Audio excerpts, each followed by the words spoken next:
Well, Americans who took part in massive protests against Donald Trump's inauguration are trying to keep the momentum going. Several activist groups are planning more demonstrations across the US today to protest Mr. Trump's cabinet nominees. More than 1 million people worldwide took to the streets for Saturday's Women's March, and organisers say they're just getting started. But one of the women behind that march is coming under attack online. Right-wing news outlets are accusing Palestinian-American Lynda Kinkade of having ties to terrorists. The longtime activist is widely respected in progressive circles. Kinkade is rejecting what she calls the character assassination attempts and vows to continue standing up for the marginalised. CNN political commentator Van Jones is one of the people coming to her defence. He tweeted this: "Hey, my sister, these bigots are only making you more famous. Because this movement loves you, we got your back. Keep shining." Well, Van Jones joins us now live from New York. Great to have you with us, Van. Just before we get into that, I just want to hear about your experience. You were at the march. What was the feeling like there? Well, it's extraordinary to be in a situation where they're expecting 20,000, 50,000 people. Some people were saying it might be 100,000 people. And in D.C. alone, more than 1 million people showed up. Also, across the country, hundreds of thousands of people in Los Angeles and Chicago. People came out in Mississippi. So we basically are starting out now with a higher level of protest against Donald Trump on the very first day than we ever got to with George W. Bush after 8 years. And George W. Bush obviously had 2 controversial wars, the Katrina disaster. We never had protests as big against George W. Bush, who left historically unpopular, as we had the very first day with Donald Trump. So there's there's a massive backlash against the Trump presidency already because of the way he conducted himself on the campaign trail and the way he's conducted himself since. And Lynda Kinkade is one of the most important leaders in this fight back of the so-called resistance against Donald Trump. And of course, that hashtag I March with Lynda was trending last night because she stood up for her rights. What else can you tell us about Lynda Kinkade? Well, I mean, she's just an extraordinary human being. I mean, she's Palestinian-American. She's very outspoken on a range of causes and issues. She's a real champion for the poor. She's a real champion for the marginalized. As a Muslim woman, she sticks up for lesbians and gays. She's a beloved figure on the American left, and her star has been rising quite a bit as the Muslim American community has come under real attack. She's the kind of Muslim I think that most Americans would be very proud of because her heart of service is so big, and her willingness to reach across so many different issues and constituencies is so profound.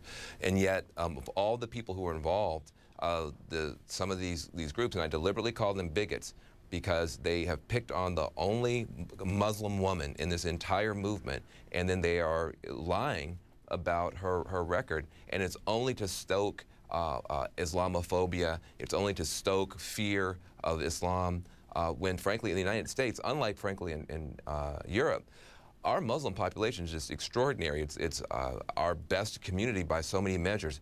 The highest educational attainment for women in the United States are Muslim American women by some measures. One of the lowest crime rates in the country, the Muslim community. One of the highest entrepreneurial rates in the country, the Muslim community in the United States. And so for our Muslims in the U.S. to be picked on and to be demonized just makes zero sense. They are a model community here, and she's one of the best people, as far as I'm concerned, who, as a progressive, is speaking up from the Muslim faith.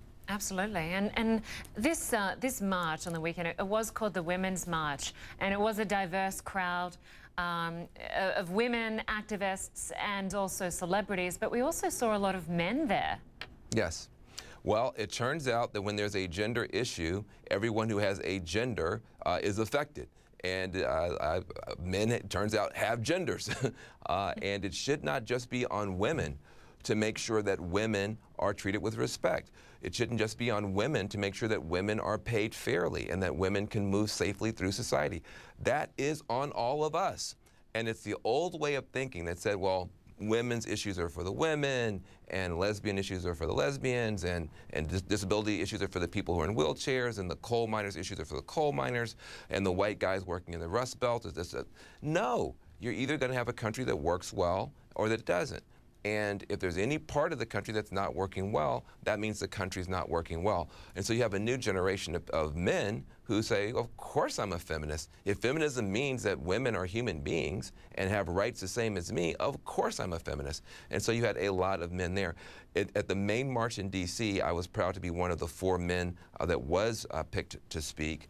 But I kept my remarks short because I was there to learn and not to preach. But you have a different generation now of young men who have grown up expecting that women and men would be given the same rights. The turnout, of course, Van, on the weekend was incredible, but there has been criticism as to what comes next. Will this momentum go anywhere? Do you think it will? What needs to happen? In the United States, the Tea Party protests started off as these minuscule demonstrations, and I mean hundreds of people, not even necessarily thousands, maybe total a couple thousand people across the country, August 2009, going into the town hall meetings where our Congress people go back home to meet with their constituents and being disruptive. So you had a couple of thousand people. Within 2 years, that movement took over the House of Representatives, and within 6 had taken over the House of Representatives and the Senate and blocked President Obama within 2 years of him being in office. These protests are exponentially bigger than anything you saw with the Tea Party and on day one. So even if half of the energy falls off, even if 70% of the energy falls off, the remaining 30% is massive. And I don't think it's going to fall off because I don't think that Donald Trump is going to let up. And I think the best organizer of the progressive movement in the United States right now is Donald J. Trump. Van Jones, a pleasure having you on this program. Thanks for joining us. Thank you. And Van Jones, of course, will host another town hall right here on CNN. You can watch The Messy Truth on Wednesday at 9 p.m. New York time. That's 6 in the morning on Thursday in Abu Dhabi. Thank you.